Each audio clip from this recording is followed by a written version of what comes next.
Bonjour à tous et bienvenue dans ce nouveau numéro du magazine de la santé. Aujourd'hui, nous allons parler de l'allaitement maternel. Le lait maternel, savez-vous qu'on l'appelle aussi élixir indétrônable, élixir de santé, breuvage exceptionnel, repas tout en un.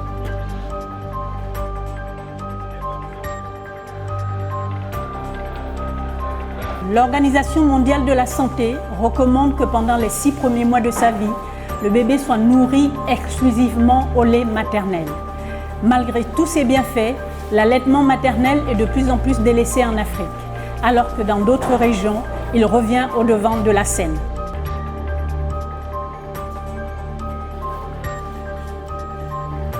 S'il était bien pratiqué, l'allaitement maternel sauverait la vie de 820 000 bébés chaque année selon l'OMS.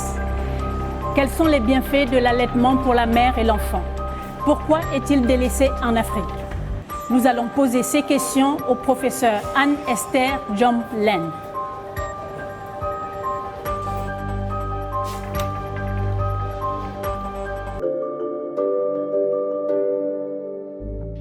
Anne-Esther Jomland dirige l'hôpital d'Essos de Yaoundé au Cameroun.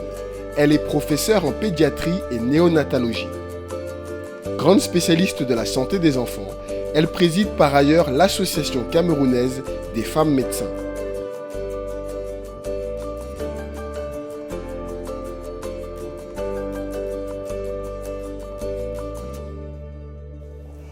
Bonjour professeur Anne-Esther. Bonjour madame. Merci d'être avec nous pour parler de l'allaitement maternel. C'est moi qui vous remercie. En préparant cette émission, je suis tombée sur une définition. Le lait maternel est un liquide vivant, unique, qui évolue pour répondre aux besoins croissants et au développement de l'enfant. 3 mots-clés retiennent mon attention. Vivant, unique, évolutif. J'aimerais que vous nous expliquiez chacune de ces notions. Que contient ce merveilleux nectar? Merci de me donner la parole. En fait, le lait maternel, effectivement, c'est le lait de la mère, de femme. Et comme je dis, il est unique d'abord pour le nouveau-né humain parce qu'on n'avait jamais vu une vache nourrir son enfant avec le lait d'une chèvre. Donc il est d'abord unique. Je vais commencer par la fin, il est évolutif. Donc on sait aujourd'hui que le lait d'une femme qui a accouché prématurément, par exemple à 30 semaines, n'a pas la même composition que le lait d'une femme qui a accouché à terme. Et ça, c'est pour répondre aux besoins spécifiques du prématuré qui, en rattrapage de croissance, ce lait aura une charge plus importante, notamment en protéines, pour répondre à ce besoin de croissance. C'est pour dire qu'il est évolutif, déjà, selon la datation de la grossesse et le moment de la naissance. Ce lait est vivant parce qu'il contient un certain nombre de cellules, et notamment des cellules immunocompétentes qui vont aider l'enfant à se défendre contre les infections, et un certain nombre de produits, les immunoglobulines également, qui vont aider dans la charge anti-infectieuse. Et maintenant, ce lait est variable également dans le nictémère, comme je disais, même au sein de la tétée, la composition du lait n'est pas la même. Le lait de début de tétée est un lait qui va apparaître généralement un peu transparent parce qu'il a une charge lipidique moins bonne, alors que le lait de fin de tétée est un lait qui est opaque, opalescent, parce qu'il a une charge lipidique plus importante et qui va conduire à la satiété de l'enfant et l'enfant va lâcher le sein. On sait également que le lait va varier dans la durée. Le lait juste après la naissance, qu'on appelle habituellement le colostrum, qui est un lait très riche en immunoglobulines et qui vont donc aider, ils vont constituer ce premier vaccin, est différent du lait de transition qui va apparaître à la fin du 5e jour de vie jusqu'au vers le 14e, avant de faire place au lait mature, qui lui sera un lait beaucoup plus chargé en lipides, et en lipides dont on connaît le bénéfice sur le développement cérébral. Donc c'est pour dire que c'est un lait qui est vraiment vivant, il s'adapte aux besoins de la croissance du nourrisson, il s'adapte aux besoins du nourrisson selon son terme de naissance, et il s'adapte également aux besoins de le nourrisson pendant la journée. Donc c'est un lait exceptionnel, j'ai envie de dire. Donc la richesse de ce lait, de par ses constituants, font que l'allaitement maternel soit bien pensé par la nature en elle-même, puisque vous parlez d'une composition assez riche. Automatiquement, mais je pense que ça c'est juste naturel. C'est-à-dire que, comme je dis, vous n'avez jamais aperçu une chèvre nourrir son enfant avec lait de vache, donc c'est juste naturel. Ça veut dire que dans toutes les situations, on doit pouvoir permettre que la mère pratique son allaitement maternel de manière optimale. Parce que là aussi, l'allaitement maternel doit être pratiqué, mais il faut qu'il soit pratiqué de manière optimale pour apporter tous les bénéfices qu'il peut apporter à l'enfant. Alors, à propos de bénéfices, je l'ai dit en introduction, le lait maternel s'appelle aussi élixir de santé. Quels sont les bienfaits pour la santé de l'enfant? Durant les 6 premiers mois de la vie, la pratique de l'allaitement maternel de manière exclusive a des bénéfices réels prouvés sur la réduction des infections respiratoires, la réduction des infections diarrhéiques. On a parlé tout à l'heure de ce que ça apporte. Effectivement, ça apporte dans la flore, une flore bactérienne spécifique. Il y a des bifidobactéries, il y a ce qu'on appelle les probiotiques. Ça facilite le fait que les germes extérieurs pathogènes ne viennent pas s'implanter dans la flore et ne provoquent pas de diarrhée. Donc, on a une baisse significative des diarrhées, on a une baisse significative de tout ce qui est infection respiratoire, sphère ORL, rhinopharyngite, otite et tout. Ça, c'est vraiment prouvé. Et donc, avec tout ce qui va de manière subséquente, à savoir les consultations additionnelles et le risque d'hospitalisation. Mais maintenant, il y a d'autres bénéfices qui sont liés tout simplement au fait que c'est un lait, c'est le lait de la propre mère. Alors que quand vous prenez du lait de vache, il y a des protéines étrangères, particulièrement qui sera responsable de ce que l'on appelle l'allergie aux protéines du lait de vache, qui est une pathologie bien décrite et qui peut entraîner des symptômes divers, pouvant aller même à des symptômes relativement graves, avec du sang dans les selles et des troubles de croissance et un certain nombre de choses. Donc ça, c'est juste pour parler des bénéfices immédiats durant la petite enfance, j'ai envie de dire. Maintenant, aujourd'hui, on sait qu'au-delà de ces bénéfices anti-infectieux, il y a d'autres bénéfices, notamment sur la prévention de l'obésité, sur la prévention des maladies cardiovasculaires à l'âge adulte et tout ce qu'on appelle le syndrome métabolique. Donc, c'est dire qu'en réalité, il vaut mieux que l'enfant soit nourri au lait de sa propre mère. Il aura une croissance, même lorsque les enfants grossissent beaucoup, à la limite, sous allaitement maternel, en général, ça va s'équilibrer et le risque d'obésité n'existe pas. Et on sait que cette composition est vraiment bénéfique. Il y a du lipide, la même quantité de lipides dans le lait de mère que dans le lait de vache. Cependant, dans le lait de mère, on a plus d'acides gras essentiels pour le développement cérébral et donc la composition est juste ajustée aux besoins de l'homme. Donc c'est juste miraculeux, n'est-ce pas? Donc de voir que la nature a fait pour l'homme le lait qu'il lui fallait pendant les 6 premiers mois de vie et bien sûr au-delà. Sauf qu'au-delà de la période de 6 mois, bien sûr, l'allaitement doit être complété parce qu'il ne couvre plus suffisamment tous les besoins nécessaires à la croissance optimale de l'enfant. Donc, parlant de développement cérébral, si je comprends bien que je suis une mère en âge de procréer, que je donne mon sein à mon bébé, je peux espérer que mon enfant soit juste un génie. Ça a un effet sur les résultats scolaires de l'enfant?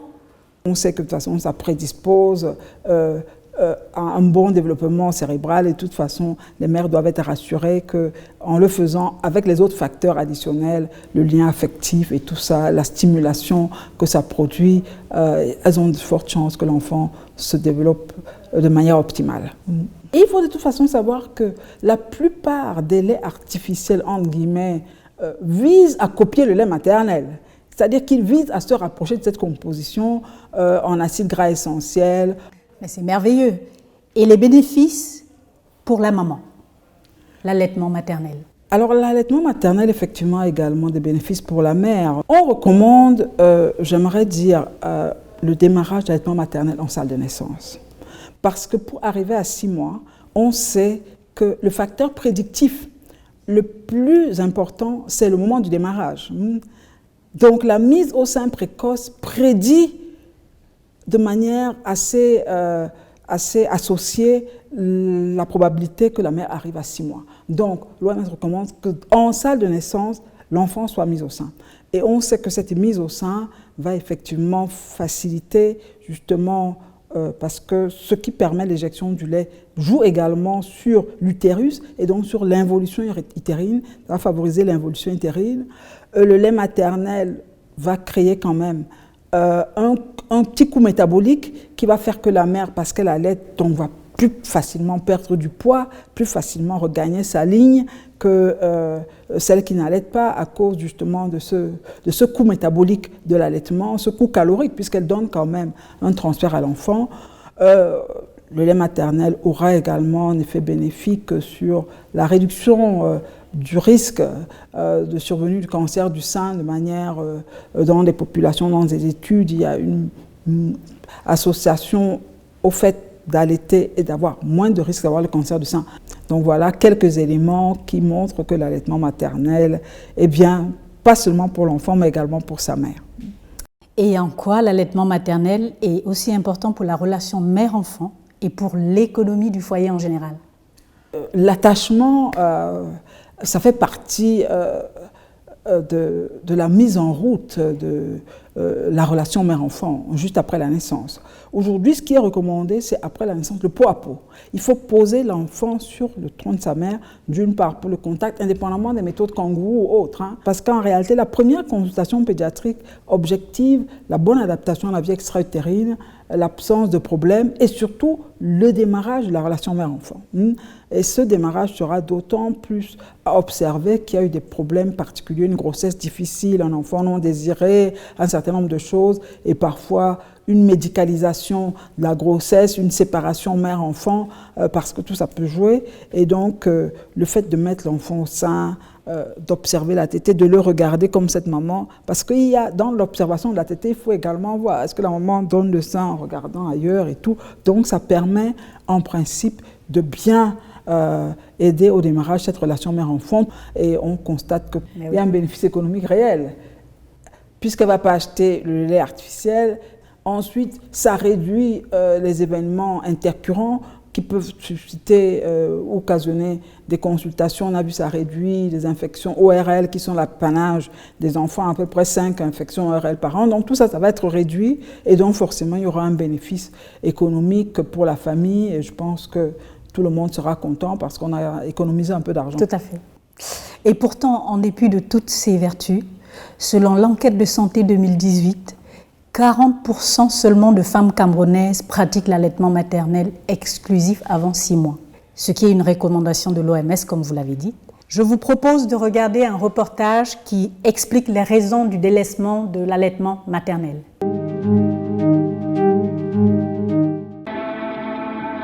Nourrir son bébé au sein n'est pas la priorité de toutes les mères. Pourtant, le lait maternel est le premier vaccin et l'aliment idéal pour le nourrisson de moins de 6 mois.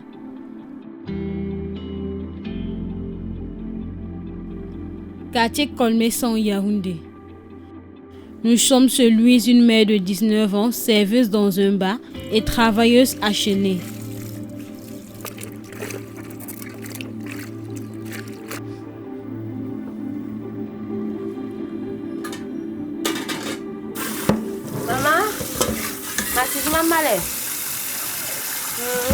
Bien qu'elle ne travaille pas aujourd'hui, Louise laisse tout de même sa maman s'occuper de son bébé.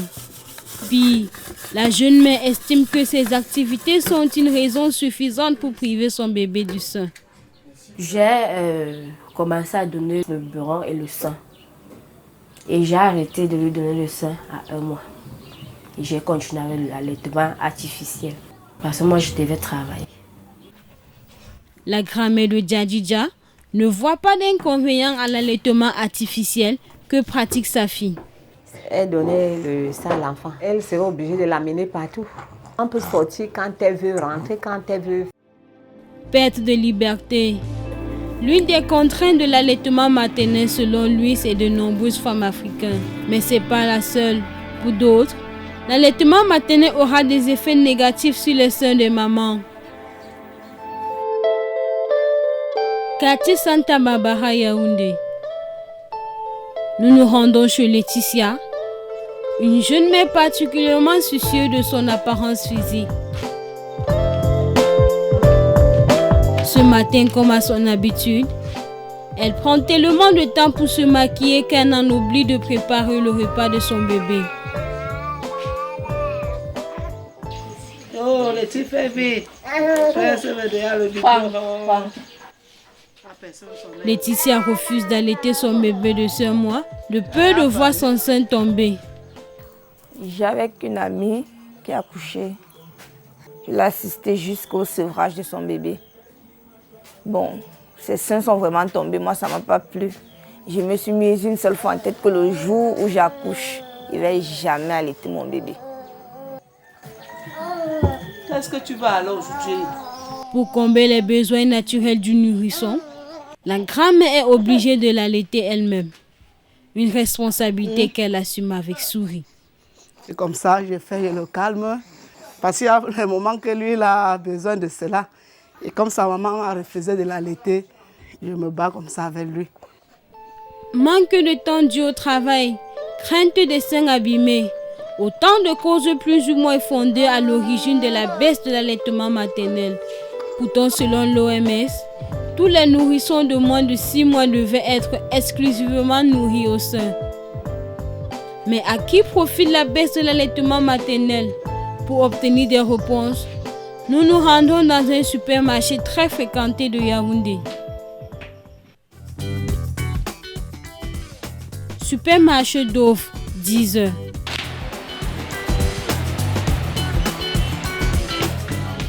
Nous retrouvons la chef du rayon de lait infantile.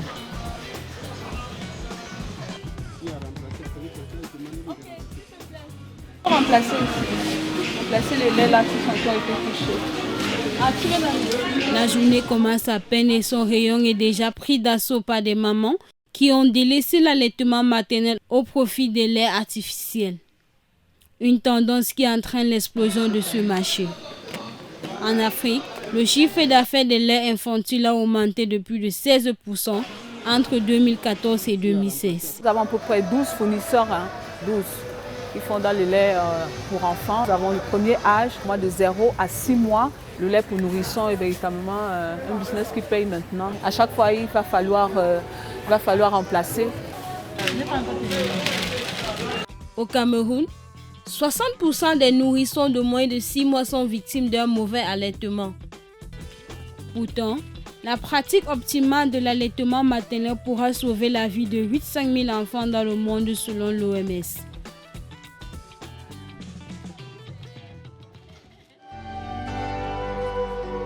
Comment sensibiliser les mamans?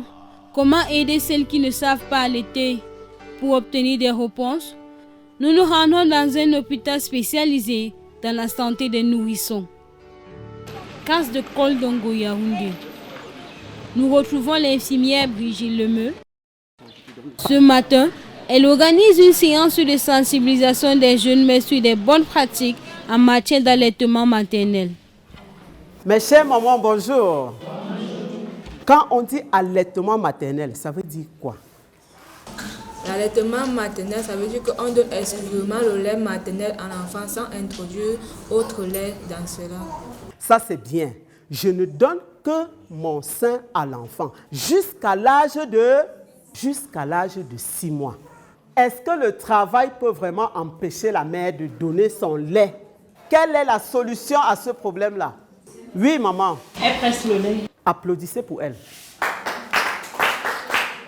Lorsque vous voulez exprimer le lait, ne touchez pas partout ici, ça ne sert à rien.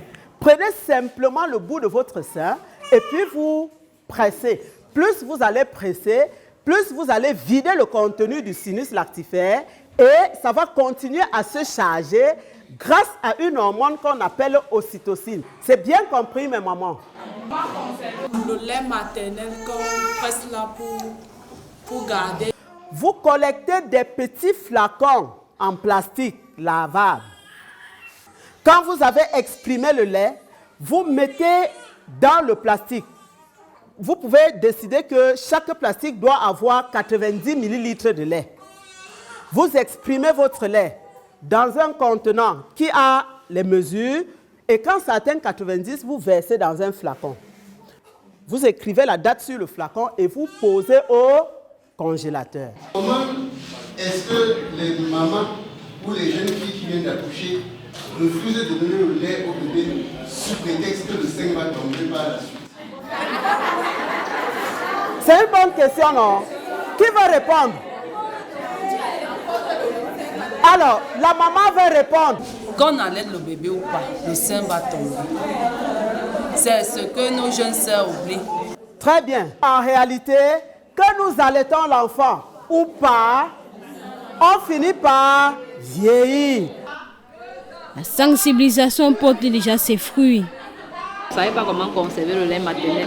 Aujourd'hui, vraiment, j'ai été édifiée. Parce que j'ai compris que je peux conserver le lait maternel aussi longtemps possible. Au départ, j'utilisais les 2 doigts. Donc, un doigt en bas et un autre au-dessus. On a dit que c'est pas bien, que ça divise le sein en 2. Et maintenant, on a dit que c'est 4 doigts et un doigt au-dessus du sein. Il a 4 mois. Et il ne prend que ton sein. Des résultats qui montrent qu'adopter les bonnes pratiques en matière d'allaitement passe par une information de qualité et une pédagogie adaptée. Condition sine qua non pour faire reculer la malnutrition infantile en Afrique.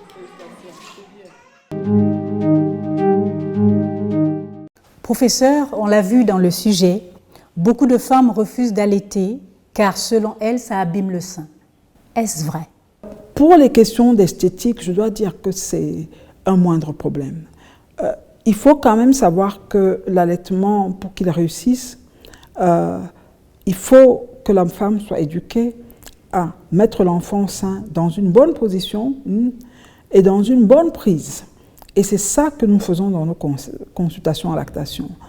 Si le lait, la prise n'est pas bonne, c'est-à-dire l'enfant ne prend pas toute l'aréole mammaire, la mammaire aura des crevasses et toute cette pathologie va faciliter l'affaissement. On explique également aux mères que le port d'un bon soutien-gorge, déjà pendant la grossesse, parce que pendant la grossesse, il y a une prise de volume et après la grossesse, justement, après l'allaitement, il y a une diminution du volume des seins. Et ce port d'un bon soutien-gorge solide, acheté correct, va aider à la tenue de ça. En arrière de la glande mammaire, il y a bien sûr le muscle pectoral qui peut être également aidé avec certains exercices à être musclé pour justement garder la stature à l'arrière. Donc, le problème esthétique est un moindre problème. Je pense qu'en fait, ce serait très dommage qu'une mère prive son enfant de tous les bénéfices que nous venons de voir pour des questions d'esthétique. Les questions de tabou dans certaines régions également peuvent être combattues par une bonne éducation de la population, notamment dans certaines régions du centre. Parfois, les mamans ont l'impression qu'elles ont eu un décès antérieur qui est causé par le lait, alors que ça peut être une pathologie intercurrente. Mais dans tous les cas, je pense qu'il faut qu'elle se rapproche du centre de santé, d'un prestataire. Et c'est pour ça que nous sommes justement en train de mettre en place des programmes de consultance en lactation avec vraiment un accompagnement spécifique des femmes pour aider justement à les accompagner dans la mise en œuvre de l'allaitement et sa poursuite jusqu'à 6 mois. Nous avons vu également que les nourrissons qui, de 0 à 6 mois sur le terrain, certains sont nourris au lait maternel et au lait artificiel, et ce qui cause beaucoup de problèmes de santé. Quelle est votre expérience sur le terrain? Oui, ce qu'on appelle habituellement, disons, pratique d'allaitement mixte, qui consiste à administrer du lait maternel plus autre chose qui peut être un autre lait ou un aliment solide. Vraiment, l'effet délétère de ce mode d'allaitement a vu toute sa démonstration dans la question des femmes vivant avec le VIH, pour lesquelles j'ai longtemps été impliquée.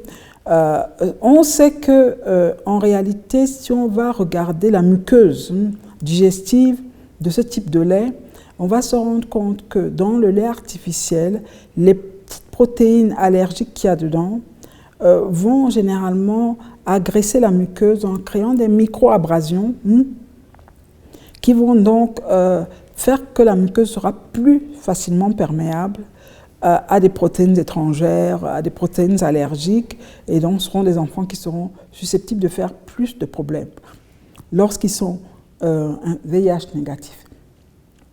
Mais lorsqu'ils sont VIH exposés, j'ai envie de dire, c'est-à-dire que la mère est VIH positive, c'est pour ça que je veux prendre ce cas de démonstration. Ça veut dire que c'est une maman dans laquelle le VIH a le lait maternel a un peu de VIH. Quand l'enfant prend le lait maternel, il n'y a pas de problème. Quand il prend le lait maternel, puis par derrière, à la suite, il vient prendre de lait artificiel. Ce lait artificiel va créer des petites blessures au niveau de la muqueuse et ça fait que ça va faciliter la pénétration du VIH. À l'enfant. Chez l'enfant. Donc, en fait, en bref, ça entraîne des allergies digestives et avec des lésions donc, au niveau de la muqueuse digestive qui donc ensuite vont faire passer plus facilement les microbes, plus facilement les allergènes, et ça explique que ces enfants seront plus exposés que les autres à des problèmes allergiques, infectieux et autres. Et c'est pour ça que, notamment dans le cadre de l'allaitement maternel des femmes vivant avec le VIH, il a toujours été prôné de faire un allaitement exclusif. Et c'est pour ça qu'entre autres, l'initiative de promotion de l'allaitement maternel exclusif a pris un essor d'abord avec les femmes VIH positives qui étaient obligées parce que sinon elles risquaient de transmettre le VIH par rapport aux autres. Donc ça c'est un argument en plus pour dire qu'en fait il vaut mieux allaiter exclusivement jusqu'à 6 mois parce que ça va réduire tous les risques de passage de microbes, de passage d'allergènes et tous les éléments. Encore une fois, c'est juste extraordinaire le lait maternel. Oui, c'est tout à fait extraordinaire, mais il faut quand même dire que en réalité, j'en profite pour répondre également à une question qui n'est pas posée. Pourquoi est-ce que les femmes donnent autre chose? Elles donnent autre chose parce qu'elles ont l'impression que le lait maternel n'est pas suffisant.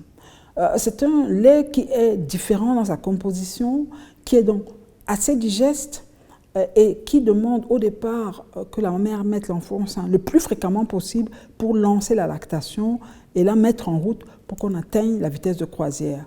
Et quand ce n'est pas bien fait, elles ont tendance à compléter par un lait artificiel et malheureusement, ça fait baisser la production du lait et donc on entre dans un cercle vicieux. J'en profite donc pour dire qu'en fait, il faut lancer la lactation, être sûr que c'est bien lancé et de toute façon, ce qui est sûr, c'est que jusqu'à 6 mois, le nourrisson n'a pas besoin d'autre chose. Le lait maternel seul suffit. C'est vraiment bon à savoir, c'est pour ça qu'on dit du lait maternel un repas tout en un. D'après vos explications. Tout à fait. Pour la croissance, anti-infectieux, anti-allergique, tous les bénéfices, et le lien affectif, la prévention aujourd'hui des comorbidités non infectieuses, notamment le syndrome métabolique. Donc tout y est pour encourager les mères à ne pratiquer que cela. Et il faut quand même savoir que le fait de ne pas le pratiquer exclusivement contribue pour au moins 10% à la mortalité des enfants de moins de 5 ans, ce qui n'est pas négligeable. Donc il faut quand même que ce soit une démarche de santé publique pour amener tout le monde à entrer dans le même canal. Alors, en quelques mots, quelles sont les conséquences de l'absence d'allaitement maternel sur le nourrisson et sur l'individu en âge adulte? Ce qu'on peut dire, c'est qu'il y a une surmortalité. Et ça contribue, une surmortalité sera liée aux diarrhées plus fréquentes, aux infections respiratoires plus fréquentes, il y a des risques une morbidité plus fréquente, ils vont de toute façon avoir des problèmes infectieux plus fréquents. Il y a un risque allergique, de toute façon, l'allergie aux protéines du lait de vache n'existe pas chez l'enfant qui est au lait maternel. Donc, c'est l'enfant qui est au lait artificiel qui aura ce problème. Donc, il y a une morbidité plus fréquente avec les coûts que ça peut engendrer et avec une surmortalité, bien sûr, qui n'est pas négligeable. Au niveau mondial, c'est à peu près dans les 850 000 enfants qui décèdent du fait de l'absence de pratique d'allaitement maternel exclusif au cours des 6 premiers mois de vie. Donc, en fait, c'est pour situer quand même encore l'allaitement maternel comme la deuxième intervention de prévention de la mortalité infantile après la vaccination. Encore une fois, c'est juste fascinant. Nous avons vu également dans le reportage que certaines mères, elles ont du mal à allaiter parce qu'elles travaillent. Quelles sont les solutions qu'on peut leur proposer? Bon, je pense que les solutions dépendent bien sûr de plusieurs facteurs. Mais j'aimerais dire d'emblée qu'allaiter, travailler, c'est possible. Allaiter, travailler, c'est possible. Alors, il y a des solutions qui sont d'abord des solutions systémiques, j'ai envie de dire, des solutions politiques. Nous, au niveau des prestataires de soins et dans les cellules de consultance en lactation, on explique aux mères comment tirer le lait, comment le conserver. Parce que pratiquer l'allaitement maternel, c'est donner du lait de mère à son bébé. Ça peut être direct par la mise au sein, mais ça peut être indirect par le fait qu'on a recueilli ce lait de mère dans une tasse et qu'on le lui donne pendant qu'elle est au travail. C'est toujours l'allaitement maternel, puisque c'est le lait de mère. Si vous recueillez du lait de mère et vous le laissez dans une tasse à température ambiante, vous revenez au bout de 8 heures, il n'y a pas de problème. Pourquoi? Parce que c'est un produit vivant, il y a des agents anti-infectieux à l'intérieur. Si dans le même temps, vous prenez une tasse avec du lait de mère et vous prenez une autre tasse avec du lait de vache reconstitué, vous revenez au bout du même délai, le lait de vache est un bouillon de culture. Vous allez au laboratoire, c'est du staphylocoque qu'il y a partout. Parce que dans le lait de mère, il y a des anti-infectieux qui peuvent détruire les germes. Au bout de 8 heures, c'est correct. À température ambiante, il se conserve. Donc la maman va au travail le matin, elle a exprimé son lait, le laisse, elle le couvre. On reste administré à l'enfant, il n'y a pas de problème. Si elle s'absente plus longtemps parce qu'elle est en train d'allaiter, il y a un deuil, elle va 2-3 jours, elle exprime son lait, si elle a un réfrigérateur, elle le met au réfrigérateur, on le réchauffe au bain-marie, on administre à son enfant. Non à la tasse, par exemple, parce que souvent les questions de tétine demandent plus d'hygiène, surtout quand on ne connaît pas les conditions d'eau. Et si c'est une maman qui programme de travailler pendant plus longtemps, elle peut même conserver ce lait au congélateur. Donc vraiment, ça c'est le dispositif, j'ai envie de dire, sur lequel le prestataire d'éducateur en lactation peut accompagner les mères. Et on sait qu'on a des mères volontaires qui l'ont fait, qui ont allaité jusqu'à 6 mois en travaillant et en étant très contentes. L'autre possibilité, c'est de créer des mini-crèches dans les lieux de travail. Des espaces où la maman peut aller allaiter son bébé, alors qu'elle travaille, on amène son bébé, elle allaite, on le ramène à la maison. Ça fait que les femmes ne sont pas obligées de choisir entre travailler et élever les enfants qu'elles font de toute façon pour la même nation, n'est-ce pas? Donc nous sommes d'accord qu'il y a beaucoup de voies à développer. Dans le cadre de l'ACAFEM que vous présidez, pouvez-vous nous en dire plus sur cette association?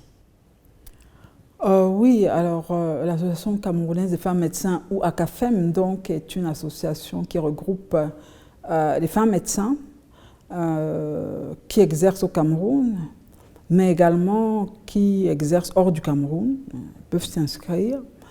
C'est une association qui peut également avoir comme membre associé des étudiantes en médecine. Et c'est une association qui a été créée en 1991 selon la loi du 19 décembre 1990 de la liberté d'association, et donc qui depuis cette époque a travaillé beaucoup plus dans la santé reproductive. Au départ, elle s'est concentrée sur les pratiques qui affectent, les pratiques traditionnelles qui affectent la santé reproductive des femmes, notamment par exemple, elle a eu à lutter contre les massages à l'eau chaude qu'on faisait aux femmes juste après l'accouchement, un certain nombre de choses, le fait de cacher l'entrée en travail dans certaines régions du Cameroun et justement certaines pratiques néfastes pour l'allaitement, puisque dans certaines régions du Cameroun, le colostrum dont je venais de parler est jeté, alors que c'est quelque chose de très très important pour l'immunité du nouveau-né. Par la suite, elle a travaillé également sur le VIH, notamment la prévention de la transmission mère-enfant du VIH, et également sur la santé sexuelle des jeunes adolescents. Et depuis quelques années, elle se concentre sur la promotion de l'allaitement maternel. Et j'aimerais dire qu'elle est également affiliée à l'Association mondiale des femmes médecins, qui vient de fêter son centenaire à New York. Donc elle fait partie et elle est une des associations principales de l'Afrique centrale. Et donc voilà un tout petit peu pour la présentation de la CAFEM. Et justement, dans le cadre de la promotion de l'allaitement maternel, sous la tutelle de l'Association camerounaise des femmes médecins, nous avons essayé de mettre en place la coalition camerounaise pour l'allaitement maternel, pour aider justement à faire avancer cet agenda vers cet objectif 2025 d'avoir la plupart de nos nouveau-nés allaités jusqu'à 6 mois de manière exclusive. De manière exclusive, ça veut dire mettre en place des cellules de consultance en lactation où on aide les femmes à pratiquer l'allaitement, pousser les hôpitaux à devenir des hôpitaux dits amis des bébés, dans lesquels il n'y a pas de promotion de l'artificiel, où on ne propose pas des substituts du lait maternel, mais on accompagne les femmes à réussir l'allaitement maternel jusqu'à 6 mois.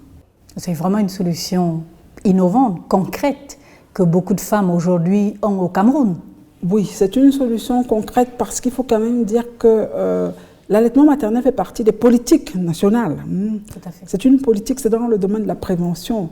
Malheureusement, il n'y a pas suffisamment de services qui accompagnent. C'est pour ça que la CAFEM veut prendre cette position en partenariat, bien sûr, avec le département et le ministère public. Et là, nous avons une approche qui d'abord vise à installer ces cellules dans les formations sanitaires. Nous avons commencé par l'hôpital de la Caisse nationale de prévoyance sociale, le centre hospitalier des SOS. Et là, on va installer également au CAS d'un Kondongo, qui va donc avoir son personnel formé, parce qu'il faut former le personnel. Et nous sommes en train de finaliser le curriculum de formation de ces conseillers en lactation pour leur donner les capacités à pouvoir aider les mères à allaiter jusqu'à 6 mois. Et c'est juste à féliciter parce que beaucoup de jeunes femmes ou futures en âge de procréer ont justement une solution aujourd'hui pour répondre à toutes leurs questions. Oui, tout à fait, c'est possible. Comme nous équipons, nous apportons des tire-lait pour montrer aux femmes comment tirer le lait, comment le conserver. L'allaitement est possible, même en travaillant, on doit pouvoir le montrer. Et je pense que avec le temps, ce sont les mères même qui ont pratiqué cet allaitement de manière, j'ai envie de dire, avec succès, qui vont être celles qui vont mentorer les autres, les mères qui vont encadrer d'autres mères et les aider justement à pratiquer cet allaitement maternel jusqu'à 6 mois. On l'a vu, on l'a fait avec le VIH, c'est faisable et donc on pense que ça devrait prendre et ensuite s'étendre dans tout le Cameroun. On a presque 900 000 naissances, donc il faut couvrir tout le pays. C'est merveilleux et c'est vraiment une action solidaire parce qu'en plus ce sont des médecins qui portent ce projet dans toutes les questions de santé.